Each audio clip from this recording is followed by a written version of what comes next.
Bonjour à tous. Voilà, nous nous présentons encore devant vous afin d'apporter cette parole qui va bénir quelqu'un. C'est une parole qui va motiver quelqu'un afin de demeurer dans la paix du Seigneur. Alors il s'agit de ces mots qu'on vient de dire, la paix. Nous les trouvons dans le livre de J, chapitre 6, le verset 24 précisément. Mais si nous remontons un peu dans le verset 23, l'Éternel dit à Gédéon, sois en paix, ne crains point, car tu ne mourras pas. C'était à cause de l'histoire des batailles qui étaient en train de se passer entre les mendiants et les enfants d'Israël. Alors l'Éternel choisira Gédéon pour qu'il puisse amener cette bataille. Et puis Dieu dira à Gédéon, il n'est pas craindre parce que Gédéon se disait, je suis trop petit, je suis enfant, je n'ai pas de force. Alors un nom qui lui a été donné, c'était le nom des vaillants héros. Alors lorsque nous arrivons dans le verset 24 qui nous intéresse vraiment, alors Gédéon bâtit un autel et donnant à ces lieux le nom Éternel paix. Éternel paix. Alors si nous remontons dans les origines, la paix ça signifie quoi? La paix c'est en hébreu on dit souvent shalom. Et shalom est utilisé pour beaucoup de personnes seulement en termes de salutation. Lorsqu'ils veulent saluer quelqu'un, ils disent souvent shalom et l'autre aussi répond par shalom. C'est comme ça ça s'est fait dans beaucoup de régions, dans beaucoup de places. Alors c'est ce moment ici, j'aimerais dire à une personne, lorsque tu diras à quelqu'un te dire shalom, il ne faudra seulement pas dire shalom aussi. Comme tu es en train de répondre bonjour, bonjour, salut, salut, mais il faudra aussi dire amen. Pourquoi dire amen? Parce que lorsque nous remontons dans l'origine de shalom, shalom signifie quoi? Qu'est-ce que shalom veut dire?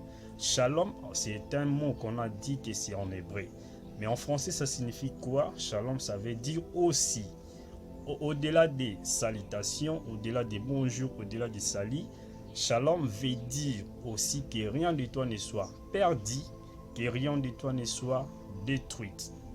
Alors en ce moment, j'aimerais directement profiter pour bénir la vie d'une personne, déclarer sur la vie d'une personne, que rien de toi ne sera détruit, que rien de toi ne sera perdu. Ce que Gédéon avait fait lorsqu'il a livré bataille, rien d'eux était perdu, rien d'eux était détruit. Pourquoi? Parce que le Dieu de paix était avec eux, le Dieu qui assure la paix était avec eux. Voilà pourquoi le nom de l'Éternel a été donné comme l'Éternel Shalom. L'Éternel Shalom, ça veut dire quoi? L'Éternel assurera ta sécurité, rien de toi ne sera détruit, rien de toi ne sera perdu. Pourquoi? Parce que le Dieu qui assure la sécurité, le Dieu qui est Shalom, sera ton bouclier, comme il avait dit à Abraham, je serai ton bouclier, je serai avec toi. Voilà pourquoi lorsque Jésus était venu, il a dit, le voleur vient que pour, dans le livre de Jean 10, le voleur vient que pour détruire, égorger, dérober. Alors lui était venu pour assurer la vie. Étant qu'un homme de la paix, étant qu'un roi de paix, il était là pour assurer la paix dans la vie d'une personne.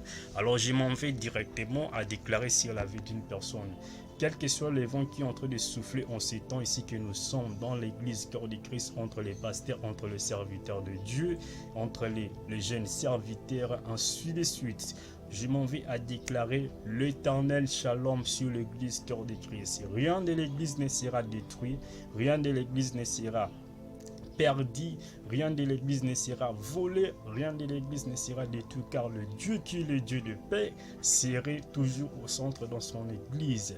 Et sur ta vie, où que tu sois dans le bureau en train de travailler, je suis en train de déclarer le Dieu qui est Shalom, le Dieu qui assure la paix, la sécurité, le contrôle de toutes choses, qu'il soit avec toi, où que tu sois, même ce que tu es en train de faire, laisse le Dieu qui est Shalom demeurer dans vos familles, demeurer dans vos maisons, dans vos travaux, sur toutes choses que vous allez entreprendre, que le Dieu d'Israël soit avec vous, que le Dieu qui est éternel Shalom, Yahweh Shalom, demeure au sein de vous et sur toutes choses, dans le nom puissant de Jésus. Alors retenez bien cela lorsqu'on vous dira Shalom, il ne faudra pas seulement répondre par Shalom, il faudra aussi dire Amen. Parce que quand tu dis Amen, tu acceptes que rien de toi ne soit détruit, que rien de toi ne soit perdu, que rien de toi ne soit volé, que rien de toi ne soit égorgé, car l'Éternel Shalom assurera la sécurité, de la paix surtout de toi, dans le nom puissant de Yahweh Shalom. Amen.